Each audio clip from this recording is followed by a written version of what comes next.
Your Legislators is made possible in part by the generous financial support of MAPE members, making Minnesota clean waters, safe communities, quality education, and veterans care happen. We work hard for Minnesotans. Flaherty and Hood has provided quality legal and legislative services to clients in Greater Minnesota for more than 20 years. Our legal team focuses on municipal, employment, and environmental law, while our lobbyists energetically represent clients at the state capitol. Online at flaherty-hood.com.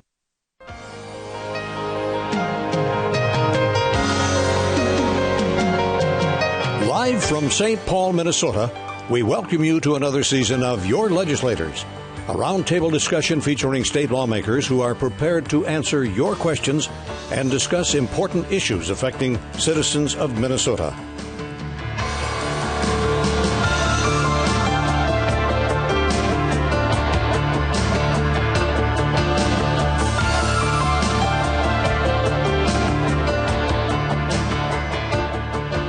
Now, here's your moderator for tonight's program, Barry Anderson.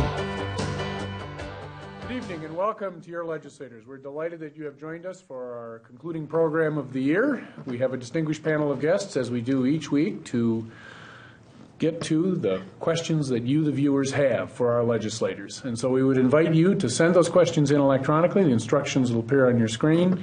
We'll see that they get to the panel, and we'll go through them one by one throughout this next hour as we finish our last program of the year.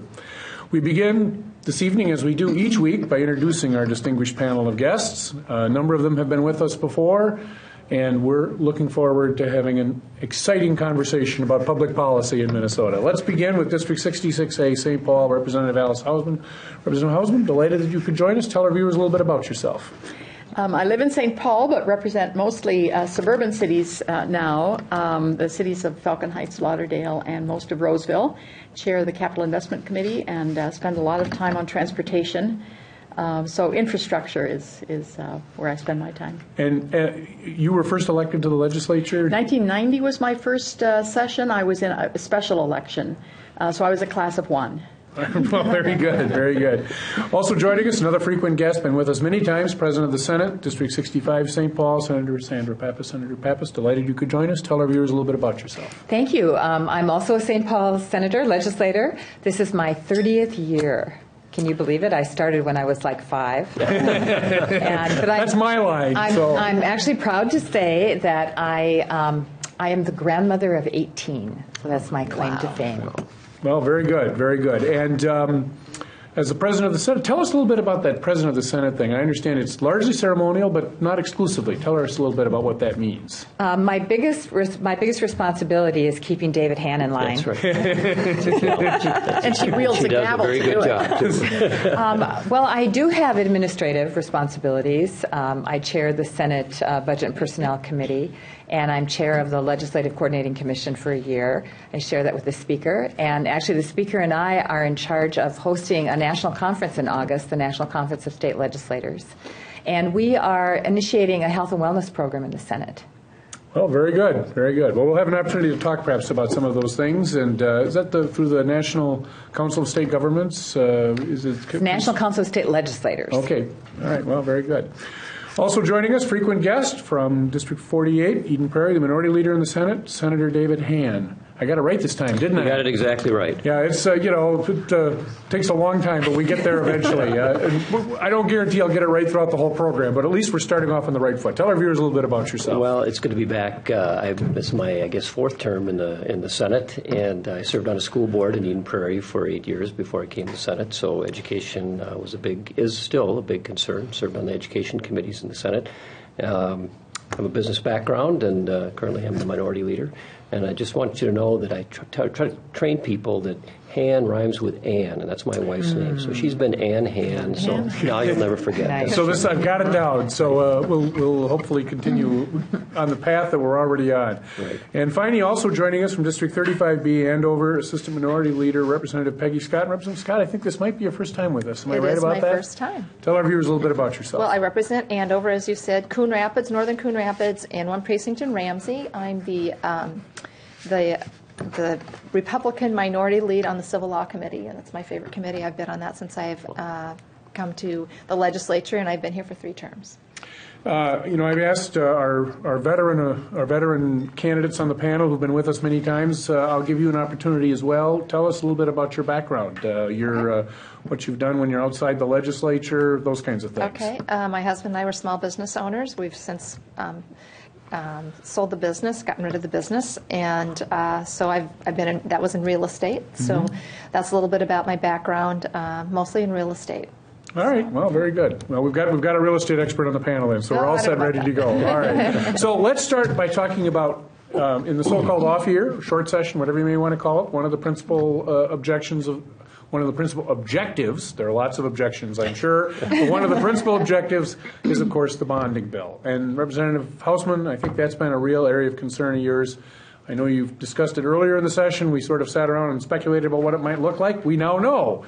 Tell our viewers a little bit about that. And since we were here last, we have resolved the issues, of course, between the House and Senate and the governor and the minority party in the House. And, of course, the joke about resolving all of that is that the House bill comes in, this is bonding, House bill comes in, the Senate bill comes in, and they settle. Meaning the final product is always larger as you put all of these pieces together. This year, it couldn't be because of that handshake agreement from last year. And so I kept reminding everyone near the end of the session, we were doing what had never been done before. We actually were going to resolve all of those interests and still have a bill that size because of that handshake agreement. And it was not fun. It was some of my friends, my seatmate, others, and I personally had things we had to zero out that just didn't fit.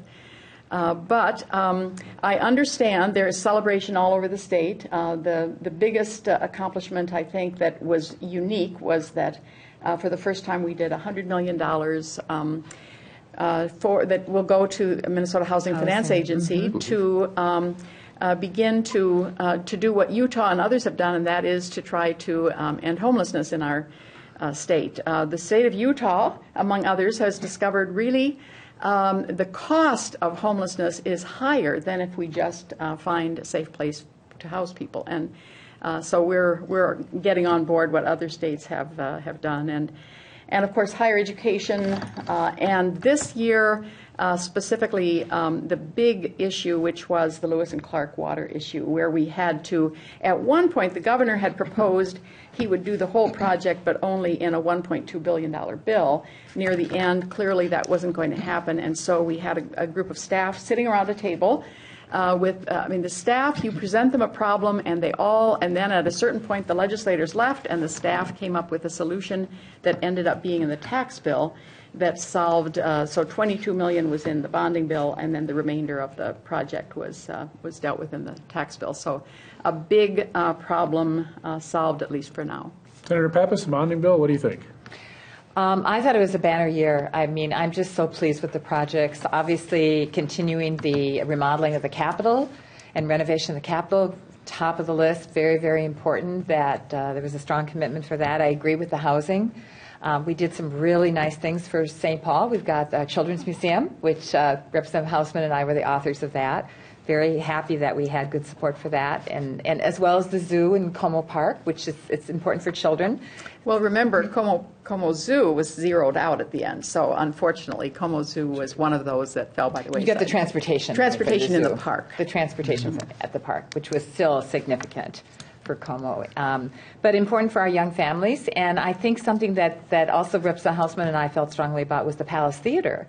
The remodeling of the Palace Theater to attract young people to downtown St. Paul, age 21 to 35. Again, kind of an age group that maybe we don't pay enough attention to, but that entertainment in that corridor, the economic development potential. Of course, it also happens to be my neighborhood, so I'm happy about light rail coming through my neighborhood. I'm very happy about a Lund's grocery store opening up in downtown St. Paul, which is not in the bonding bill. But it is fun to live downtown and see great things happening. Last year, the Saints a new ballpark, great things happening in downtown St. Paul. And many of my Republican and Democratic colleagues live in downtown St. Paul during the session, so they do develop some fondness for our city. We just have to get that speed limit thing worked out. Yes. Only if you name the road after me. Just to follow up on her, the last project, we used to say people come to a city to shop. They don't do that anymore. Now they come to be entertained. And so a project like that takes on different significance. All I'll say about the grocery store, if people are wondering where it's at, it's located across the street from the Keys restaurant. Where Free advertising for those two. Right, businesses. exactly. Yeah. Senator Hahn, Senator Ham, I did it already. That's Anyway. all right. Well, I do think that that this was kind of a unique year for bonding of the years I've been here. That I think we did have an agreement last year with the majority leaders in the House and the Senate, and we agreed to try to keep the total two-year package to be no more than $1 billion. We had part of the capital done last year. So I think it put a little bit of a parameter, and there's always more things that you can think of to go in a bonding bill than there's actually room for. So I really commend the people who served on the committee. I wasn't one of them, so I didn't have to go through the hard work of figuring out how to make that work. But I do think on balance it wasn't a bad bill. There were, I think, a lot of good projects. I know that Lewis and Clark project was very important for southwestern Minnesota. They do have some real water issues down there. And it was a project that really wasn't on the radar, I don't think, at all last year when we were talking about bonding. So it kind of emerged, and there seemed to be this coalition form around that project and got it done. I do think, my perspective, I think we probably could have done a little bit more with the transportation and greater Minnesota in particular, roads and bridges and that kind of thing. But maybe next time we'll get a shot at that. And there were some, I think, helpful things for the University of Minnesota and the Minsky system. So it was not as, at least from the outside. I don't know what the dynamics were to figure out how it all worked, but I thought it came together relatively easily and quickly compared to other years. So, Representative Scott, your thought on the bonding bill? Again, the Southwest Minnesota, the Lewis and Clark project was essential, and one of the reasons that it really wasn't on our radar last year is because it was supposed to be the federal government coming through with funds, and that didn't happen. So the state had to pick up the slack there. These people, they have to have water. So that was a very worthwhile project. The problems maybe that I had more so with the bonding bill were the cash portion, which put us over the $1 billion mark. And some of the projects, I'm kind of a purist when it comes to those sorts of things, and I'm not really a big proponent of things that don't have statewide significance. And some of the Palace Theater, I don't think that helps the people in Roseau much, but. And the ski chalets and snow machines, some of those things. Or the Cosmo Conference Center. And so some of those things, yeah. Scott's district? No. No, the cities, all the cities that got their civic centers and so forth. That's always that's the a challenge. debatable project. We say regional significance now. It's always a challenge. Not just statewide. We should talk just a little more about the Lewis and Clark project, because you referenced that this was to be the federal government share. Years and years ago, when Andy Steensma was still in the legislature, they first came to my office. And it was a multi-state project, and because of that, it was going to be a multi-state solution, and so the federal government was going to have the bigger role. They said our part was going to be $5.8 million. Mm-hmm. We did it very quickly. We did the state share very quickly, and then waited in vain for the federal government to come through. And so this is a solution that we hope will still be repaid by the federal government. Right. In the bill, they arrange for the repayment to both the state and the local government should that happen. But meanwhile, I think we had to deal with this. Now, here's the dilemma for us in the future. When they came to us first, theirs was one of the only water problems. Now everybody has a water problem. In the metro area and other places in greater Minnesota, Marshall is building its own line at their own expense. And so the dilemma we will have as policymakers is, as we solve these problems around the state, how are we fair to everyone? Right. What part should be the local share and what part should the state assume? And that, I think, we didn't really get into this year when we dealt with this Lewis and Clark issue, but it clearly will be going forward, I think, something we have to ask ourselves. How do we do that fairly to all taxpayers? I did learn that this project has been around a long time. We were down in Laverne earlier this week with Senator Weber, and he talked about when he was mayor and served on the city council and that they had dealt with this, and he said, I thought we'd got that kind of put to bed, and then he found out that no, it still was out there. So he personally had been involved in that project for quite a while. I'm pretty much confined to what I read in the newspaper about it. My understanding was that is this the end of the project, or are there additional funds that might need to be appropriated in the future? As far as we know, we accomplished getting it all the way to Worthington, that they can look at the whole project. Doesn't mean they will get it all done this year, but Right. at least they can plan. And for the its viewers, you're completion. piping water from the Missouri River, or what are you doing with this project? Correct. Yes, I got it right. Yep. Yep. All right, we've got a viewer from Benson who wants to talk about an issue that actually we have not had come up over the course of the last few months, but it has been in the news elsewhere. So whether anything was done in this session or might be done in the future, here it is. Should Minnesota be one of the pioneering states to label GMO food products, in other words, genetically modified food organisms, and whether they should be labeled? There have, of course, been controversies in other states about that.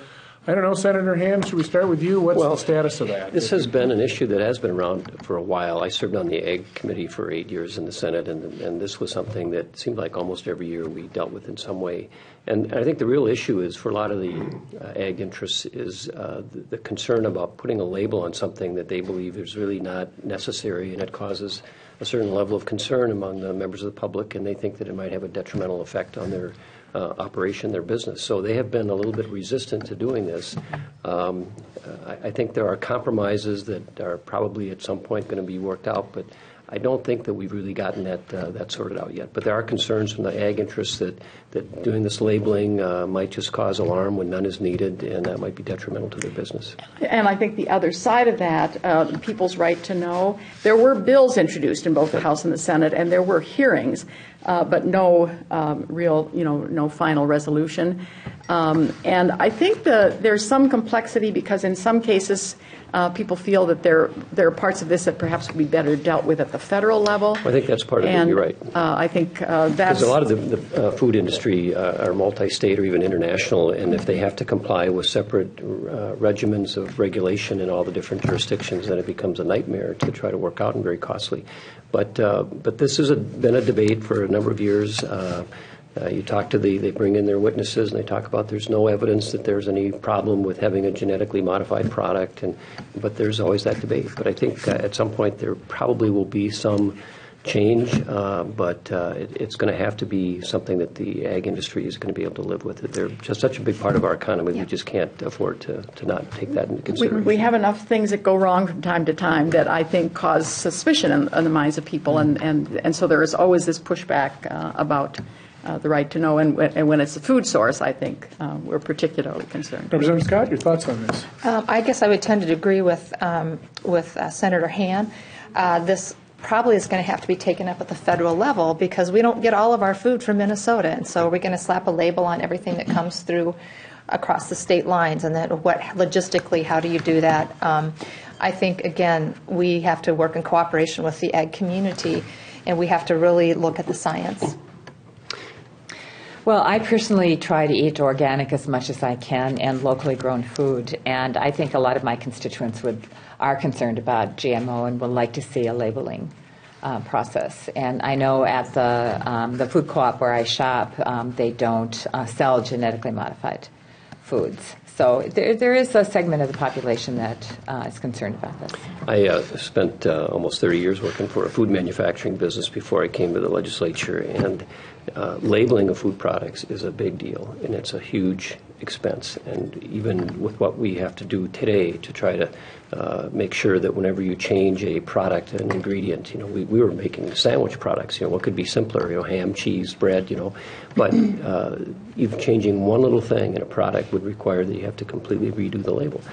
There's a certain cost associated with that, and there's also, if you've got more stringent requirements and liability issues, it's a big deal for companies to comply with these things. And I think that's one of the real concerns they have is, do we need to go through this expense and the rigmarole and the complexity, especially if there is not a good need for it? And I think that's the debate. I think there are people who want to know this, and you have to try to find a way to satisfy people, because I think everybody wants to have transparency, but do it in a way that isn't going to be such a burden to the industry that they can't make it work. Now, there's part of the agricultural community that prefers to be a little more clear about where food is coming from, because to the locally grown. I mean, obviously, in Minnesota, the agricultural community would like to think that we identify if it's coming from another country or for their own marketing of their product. I think there's an advantage for them. So there's a part of the agricultural community that has an interest in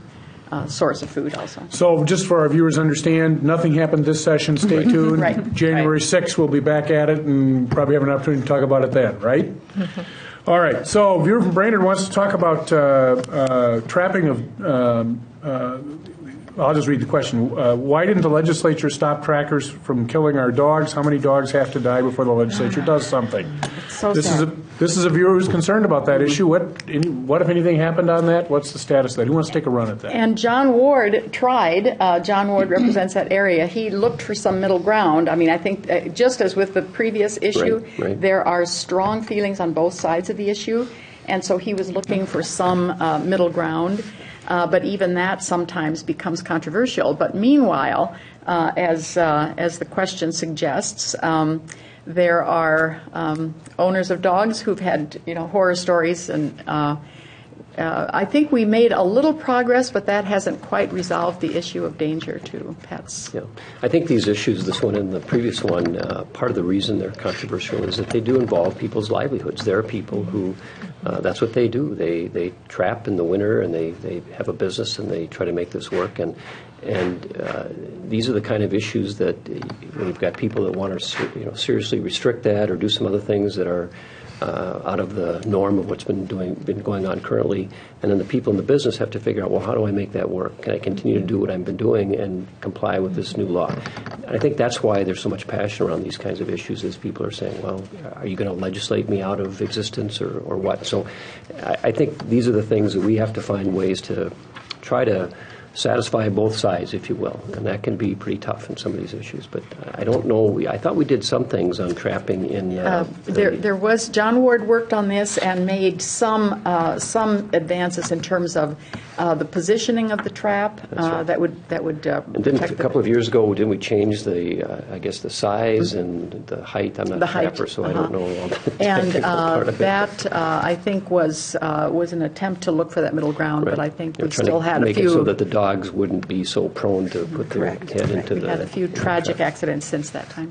I was just going to say, one of the issues that did finally pass this year was this we call it the puppy and kitty mill bill. But that had been worked on for a number of years, and I think this is another issue that's going to have to be worked on for a significant amount of time so that everybody there can be peace in the valley, as we say down at the legislature, because there are, as Representative Hausman said, very opposing views on either side of the issue. So, Yeah, that was another one that I think my first year in the Senate, in the Ag Committee, that was something that Senator Betzold was trying to work out an agreement on. And so it's taken 8-10 years to get that resolved.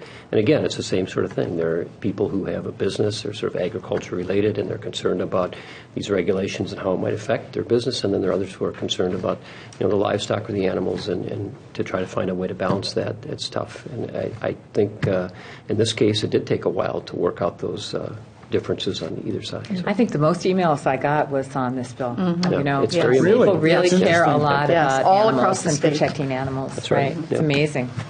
So there will likely be further maneuvering and legislation on this next. Well, in the end, it didn't pass, right? I'm It was unclear in- about it that. was in the supplemental budget. bill. yeah, Okay. the puppy and kitty was in the It did pass. Yes. Okay, Yes. because my information said it didn't Yeah. pass. No, I was it wondering was about in that. the in the supplemental bill. Yeah. All right, well, a viewer wants to know, after watching everything that transpired, how the panel feels about the medical marijuana compromise, and what does the panel think about this? Medical cannabis. Yeah, Medical right, cannabis, right. excuse me. I got to use the Rebranding. precise language. Representative Scott, should we start with you? What do you think? Sure. Well, I was a no vote on that. My concern was that there's a lot of research going on right now as far as the long-term effects of medical cannabis, but there's really nothing conclusive. And of course, my concern is the long-term use of medical cannabis. I felt at times that I was voting on something that was way above my pay grade. I'm not a researcher. I'm not a physician. The medical community was not clamoring for this either.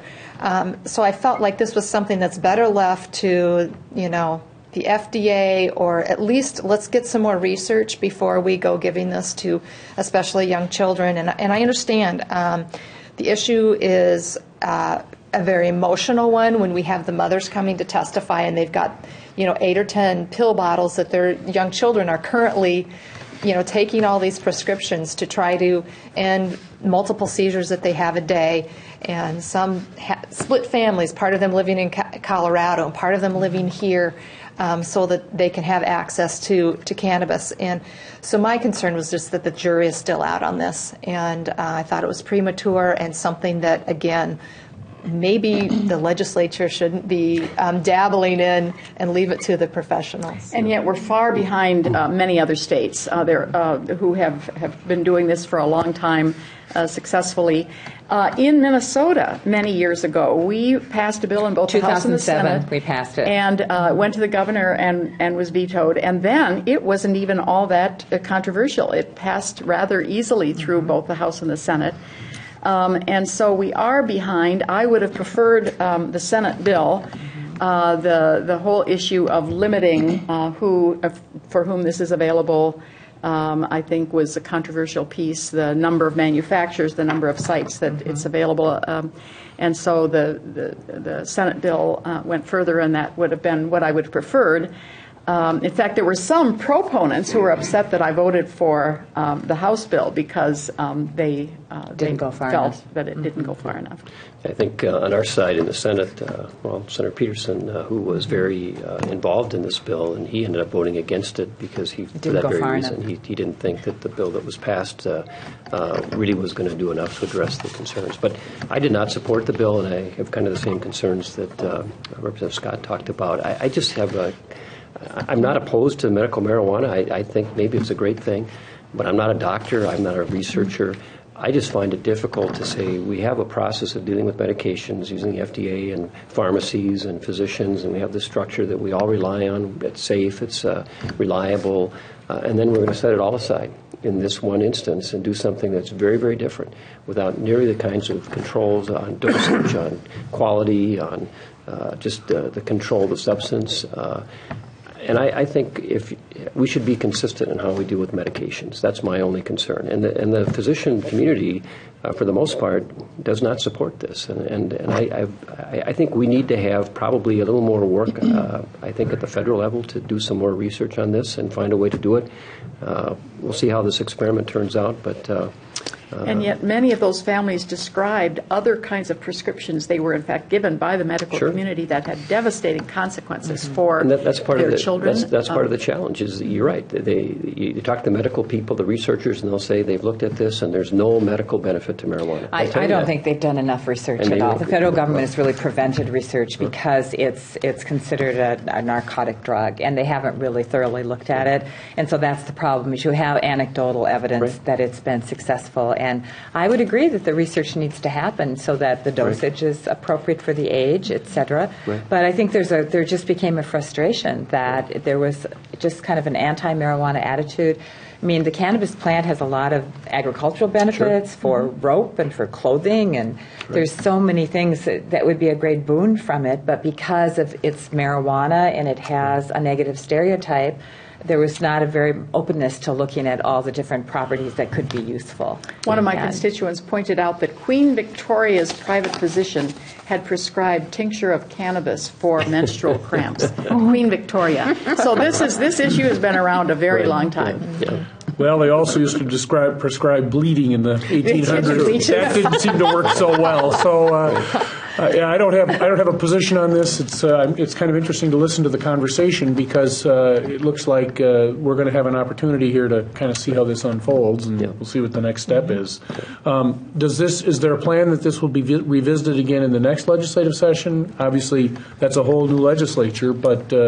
I don't think there's a plan to do that, but I think that there will be, and it may be too soon next year to look at this because I think it's going to take a little while to see what happens with what we've passed and see how that works. And there are concerns, too, not to interrupt, but there are some concerns, too, that because whether it's going to financially work for the companies that are going to be distributing this and raising this, and whether it's going to be if we're only going to dispense it to Absolutely. around 5,000 people, I think is the last count that I remember hearing about in the House, is that going to be enough to substantiate they're going into this business? And it's a rulemaking process, too, Sure. to develop all the rules, and that could take 18 months. So it's not going to be here overnight. We're ways from it. Yeah. All right, stay tuned.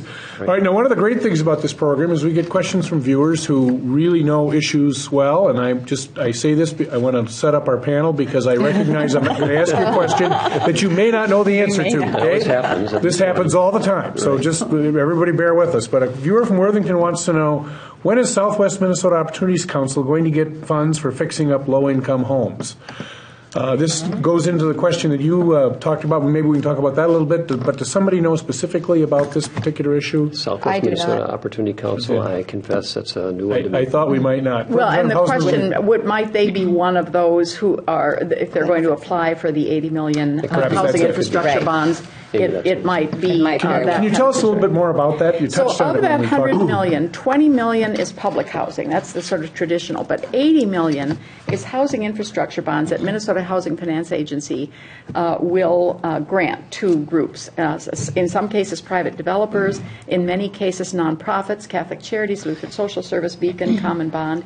And those entities, because we want to end homelessness, we don't want to just shelter people, they have to assure MHFA that the services are funded around that. So, for example, the building on Highway 94 at Lexington is a common bond community, and in front of that they have a building where right there they provide early childhood education and after-school tutoring. If there is a housing complex where either substance abuse or mental illness is an issue, that those kinds of services would be surrounding, to bring people to a better place in life, so that we, in fact, move them Did the perhaps to Dorothy Day permanent housing. project in St. Paul get funded as a part of It got $6 million, so it certainly is a start. But they will also, that's for revision. shelter beds, they will also apply for the 80 million for Okay, for the- housing infrastructure bonds. So they Can do transitional housing Right. and I visited more their project permanent over in housing. Minneapolis, and it really is remarkable what they do. I'd never seen it before, but it's very impressive. They really try to deal with a whole array of issues. I'm surprised they didn't come to us sooner because they've had this crowding issue for a Right. while, and because I think it could have been in the queue, right, for funding, had it come in a little sooner, what for more made, funding. What made 100 million possible, though, was that all of the entities, all of the advocates said, we're all in this together, we're going to advocate for a single issue. Right. And I think, thousands, literally, I have to tell you, thousands of people across the state, faith community in a major way, came together and they advocated for that one thing with a single voice. So those individual organizations will apply for grants Yes, from exactly. the $100 million pool. Right. Okay. What's the process to award those grants? Is there a Through MHFA, and it's going to be very competitive. But one of the issues is they do have to show that they have the service dollars to support it. So we're not just putting up housing without the can't be service maintained. dollars that support that. And so we leverage that 100 million. We leverage a lot of private dollars when we partner with those organizations. Any other comments on that? We don't know if we answered your question, and we can't answer it next week because The we won't answer be is here. maybe. But if we didn't, we'll be back in January and we'll talk about it then. So let's, now a viewer wants to talk about something that was controversial, and I think probably still remains a little controversial. This viewer has been waiting to sign up for MNsure and is still having difficulties, wants to know why hasn't the site been fixed.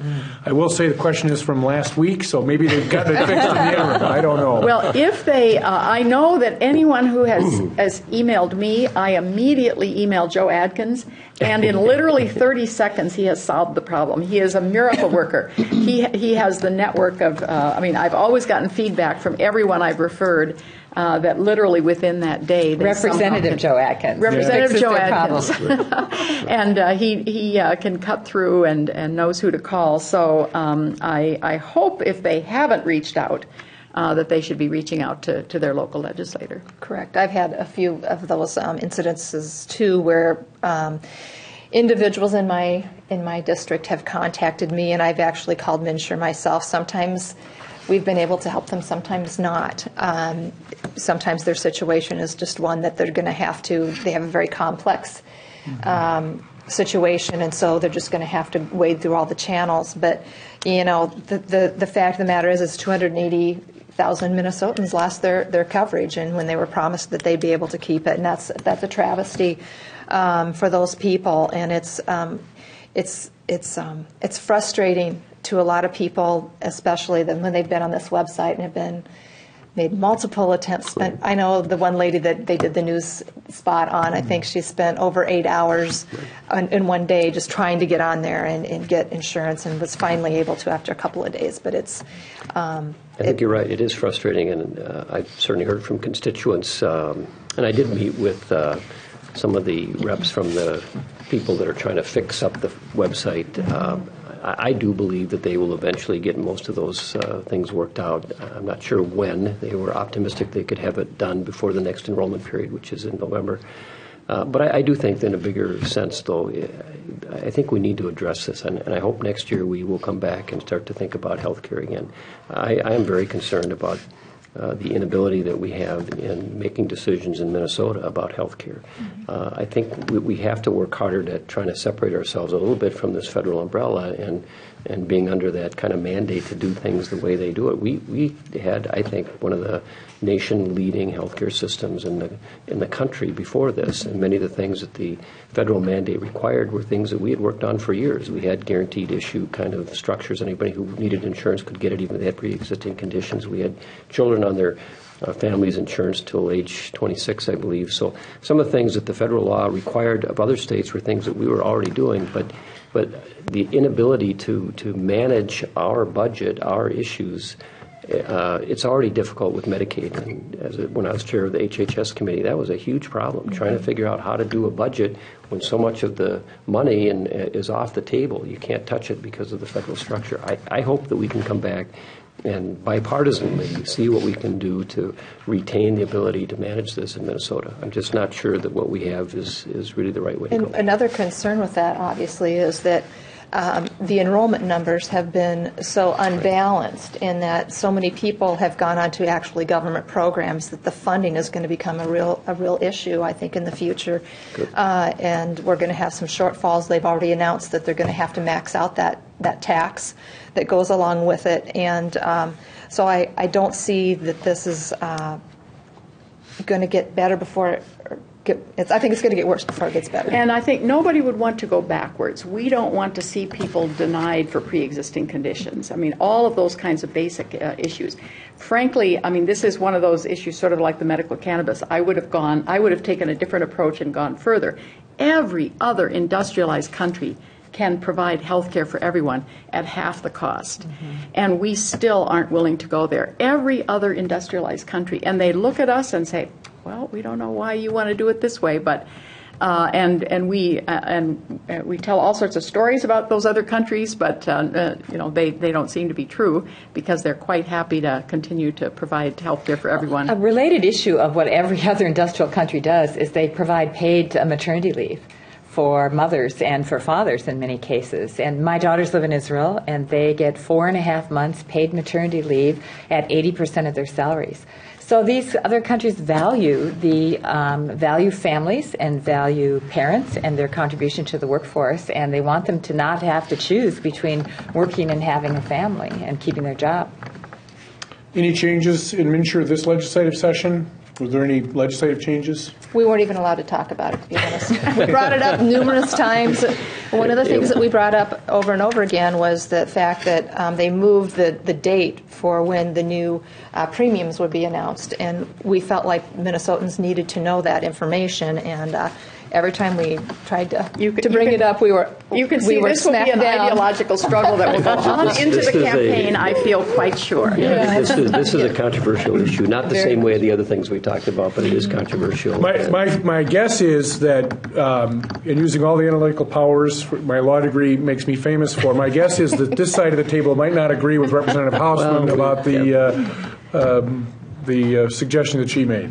Would I be right about that, but perhaps? I suspect we will all agree it will be carried into the political campaign. I it will be the major. Well, I think that's true, and I think that to me is one of the problems, is that to me, insurance should not be a political issue. And I think, unfortunately, what the federal law did is it made it a political issue. And now the decisions that will be made about health insurance will become politically made. And they shouldn't be. They should be economic issues, and there should be a structure that permits those things to happen in a fair, transparent, affordable way. We should work toward that rather than what we did do. Now, this is why we're not going to agree, is because we have, I think, some fundamental philosophical different approaches here. Viewer from St. Paul wants to know whether or not there was any changes in privacy laws this session. We also have had a couple of questions, and actually it's been from the very start, about whether or not the legislature is going to pass legislation with regard to drone issues, which of course have raised some privacy concerns at the federal level. And I was surprised to hear that there has been some discussion on that in this session. So let's talk about privacy for a moment. Representative Scott, let's start with you. Well, thank you. I have in the past been the chair and then was vice chair of the Data Practices Subcommittee. And I think it's almost to the point these issues are going to have to become almost a full committee, because on the Civil Law Committee we could spend all of our time just on data issues. And for your viewers out there that may or may not know, Representative Mary Liz Holberg is the resident expert on all things data and protecting people's privacy and what government should be, showing the public about it, and then what we as citizens, private citizens, should have protected from the government. So we did have several bills this year. The license plate reader, we still didn't get that ironed out. That was still, I guess it died in conference committee. What does that mean? Tell our viewers what that means. Well, the certain law enforcement vehicles have license plate readers, and they can, I forget that it's thousands of license plates that they can read per minute, I believe, and then they check that against, is there a warrant out for someone's arrest? Is someone being searched for by law enforcement? And the controversy is right now that data is being kept indefinitely. And so that includes data on people sitting around this table that don't have warrants out for their arrest. So innocent people are having their data, their whereabouts at a certain time, basically being kept by law enforcement. So that was the bill. We actually passed that last year out of the House, that should be only, if you run it through once and there's no hits, the data should be destroyed. The Senate came, I think they were 90 days. And they just couldn't iron that out, the differences in conference committee this year. But I think that this is an issue that won't go away. And it's bipartisan. It is bipartisan. This is one that clearly is not a lines. partisan issue. It really is a bipartisan issue. In fact, it was kind of there in our caucus anyway. It was some of the law enforcement people that really had the most objection to this, Keep it because longer, right. they were looking at how can we help the law enforcement folks do with their job, and then the others were saying, well, they may be prone to taking advantage of. Our sheriffs weighed in on this. Yes, yeah, we had the sheriffs kind of on this too. So, but there was another bill, wasn't there, on the tracking of electronic devices? Right. We did pass that, didn't we? Yes, I believe we passed that. Brandon Peterson had it in the Senate, and then Joe Atkins had it in the House. I do believe that we passed that, and it was a good bill. But there'll be ongoing issues like this. As technology increases, so does our need for protecting people's privacy. I think we set up an interim working group that's going to be looking at more of these issues. That, and one of Mary Liz Holberg did have a bill that sets up a commission to study these things. That was it, right, the commission. And so I've asked to be on that commission. I hope that I am appointed to that commission. I think it's one that's, it's going to be one that people that are interested can definitely get involved at this level and really watch this thing grow. And these new smartphones that we have, they can tell a lot about us, but oftentimes maybe to people that we don't even know. Right. So as we get more technologically sophisticated, we have to find some way to, I guess, protect people to make sure they're not. All I will say about the legal issues is that I get any number of journals that arrive in my office. I can't possibly read them all, but every single one of them has an article or a series of articles that deal with privacy-related issues. And so my guess is it, A, won't go away, and B, won't get any less complicated between now and when you folks return. So, you're right. Exactly. So we have a question from a viewer who wants to talk about PCAs and 5% and some of those changes, Health and Human Services kinds of changes. Maybe we can expand a little bit from there. Senator Pappas, let's start with you maybe. Talk a little bit about that. A big campaign to give personal care attendants a 5% increase, or at least a portion of that, a good portion of that. And they were successful. It was, you always want your issue to be one of the top hot issues of the session. You don't have a problem if you're the chair of the bonding committee, but in the bonding year. But this did become a very popular issue and bipartisan support again. I was talking to a PCA today, and it is we should not have this situation where you have someone making $11 an hour, sole support of her family, with no paid sick days, no health care, except now she can get MNsure, no vacation days, no retirement plan. I mean, that is not the way that we should be supporting workers. So the 5% is definitely a start, but it should be looked at as a start, that people need to really be making livable wages. Yeah, this was early on, very bipartisan effort. It kind of came from, I remember when Representative Abler and I were chair of the Health and Human Services Committee, we had talked about trying to do this, and at the time we just didn't have the funds to afford to do it. And we said that we would do it the next opportunity we got. And so I think there was a sort of an implicit promise, if you will, that the legislature would try to solve this problem. So I think most of us were very happy to see that get taken up by so many people, and it got done. And, they say the legislature doesn't get things done bipartisanly, but this is a great example of that. Well, remember, a 5% increase when you're making $11 an hour is only 55 cents or something. Yeah, it's not enough. You always have to balance that with the nursing homes, especially in rural Minnesota, Right. and the margins there for them keeping their doors open are so thin. Yep. And Senator Han could speak to that, but it's a real balancing act, and those people work hard, so Yes, we're more than happy to give them that. And really 5%. related to that is raising the minimum wage, which was a really important victory, at least on our side of the aisle. And although it's phased into $9.50, and 2/3 of minimum wage workers are women, so it was very important to me as author of the Women's Economic Security Act that we start paying more attention to women workers. And so that was a big victory. Minimum wage, anything further on that? Those topics been introduced? My concern is just what it's going to do to the job climate here, and most people in Minnesota already make more than that. And we've already seen, I think it was just last month, since the beginning of the year, we've seen 4,200 jobs leave the state of Minnesota. So we're concerned that we have an overall friendly business climate here. I think there's a connection between that and this driving need for the $100 million for homelessness. Of those 14,000 people who are homeless on any given night, half of them are under 21. What that tells you is there are a lot of families who are homeless, and they're probably working at some of those jobs, and there just aren't the sufficient rents and Right, they can't afford the rents. Can't afford housing. The St. Paul superintendent talked about visiting one of her students in a shelter, and the student had been living there for about 3 months, and before then had been at several other shelters.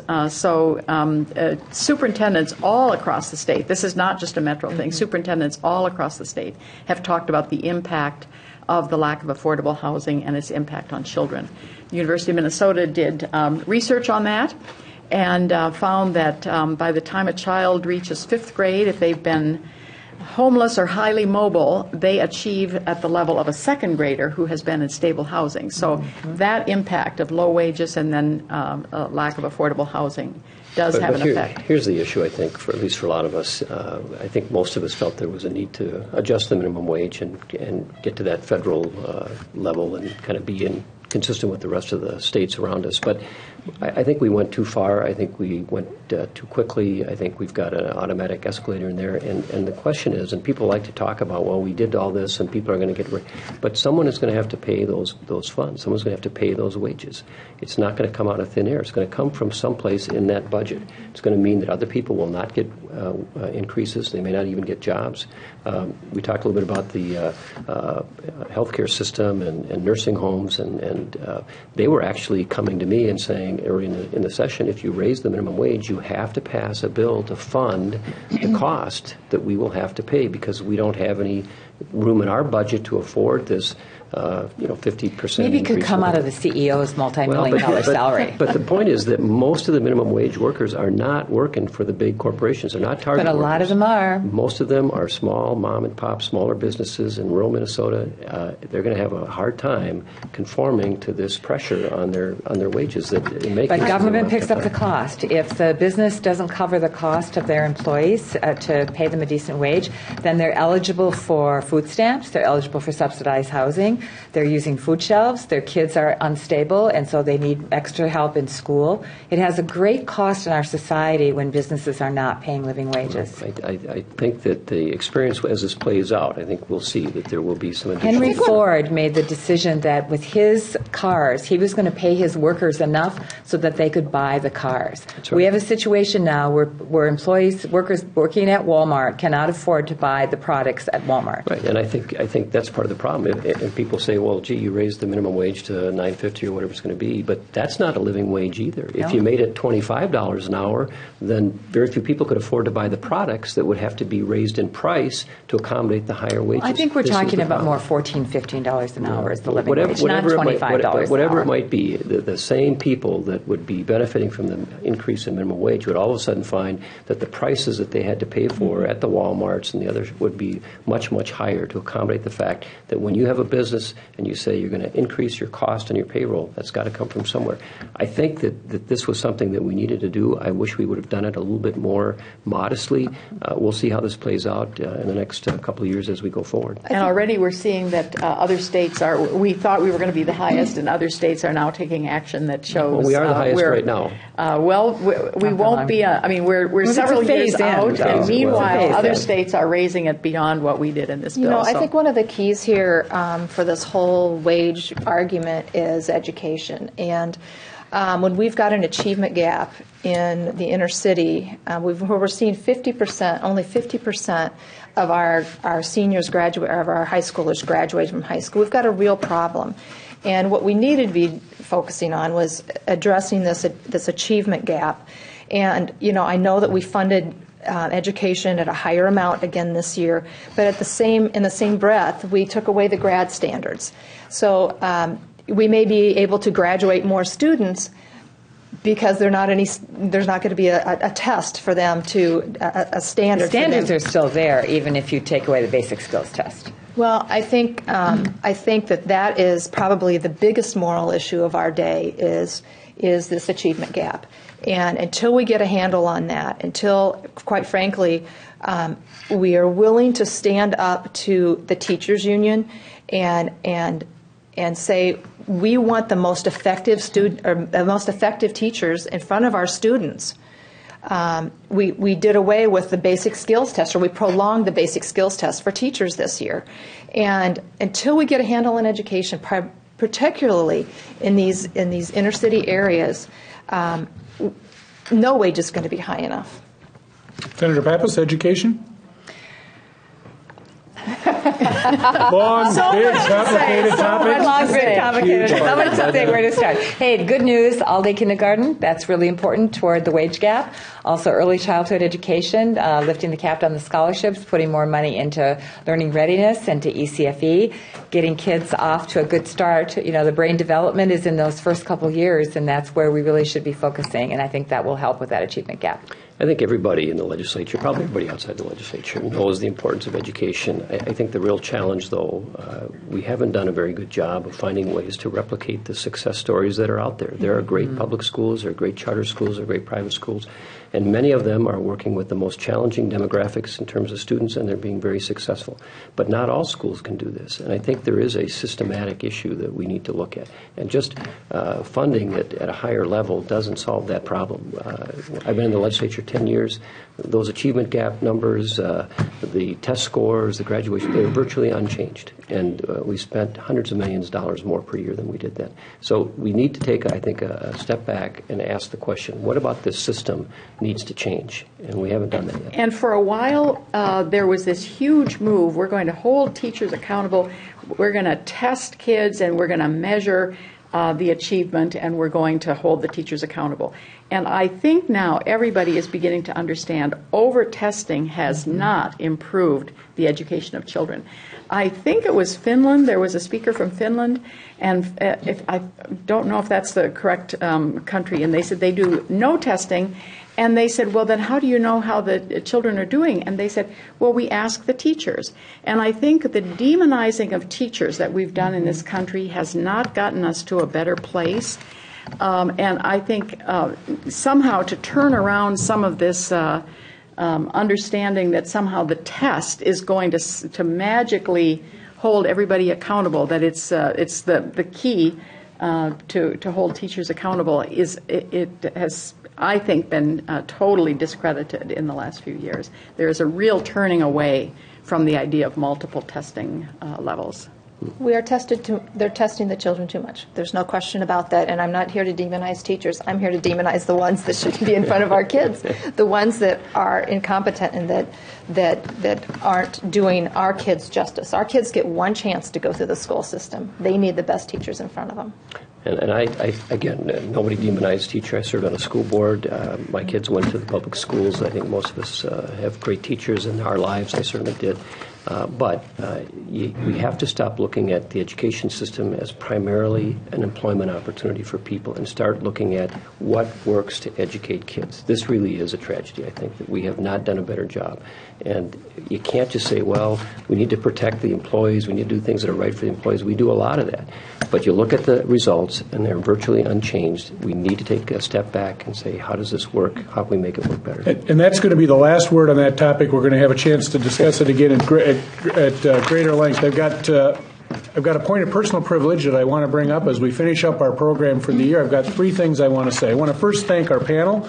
I want to thank your respective leadership and staff that have seen that we've had legislators here every week. We appreciate that. I want to thank the St. Paul Neighborhood Network, which is the technical backbone for this program that goes out all over Minnesota.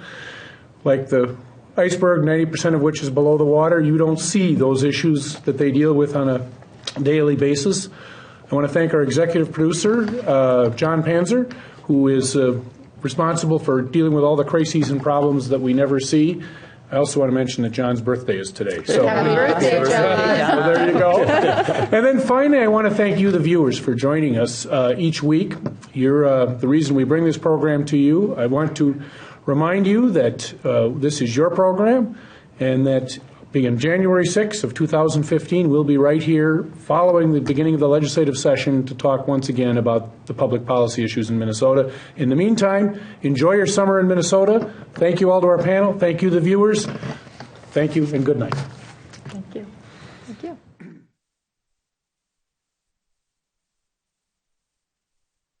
There's much more about your legislators online at pioneer.org. Find out more about the history of the program, who's been a guest, and watch all our past episodes. There's also a photo gallery, informative links, and much more. You can also get involved and stay in touch by following us on Twitter and join the discussion on our Facebook page. Thank you for watching Your Legislators. Your Legislators is made possible in part by the generous financial support of MAPE members, making Minnesota clean waters, safe communities, quality education, and veterans care happen. We work hard for Minnesotans. Flaherty and Hood has provided quality legal and legislative services to clients in Greater Minnesota for more than 20 years. Our legal team focuses on municipal, employment, and environmental law, while our lobbyists energetically represent clients at the state capitol. Online at flaherty-hood.com.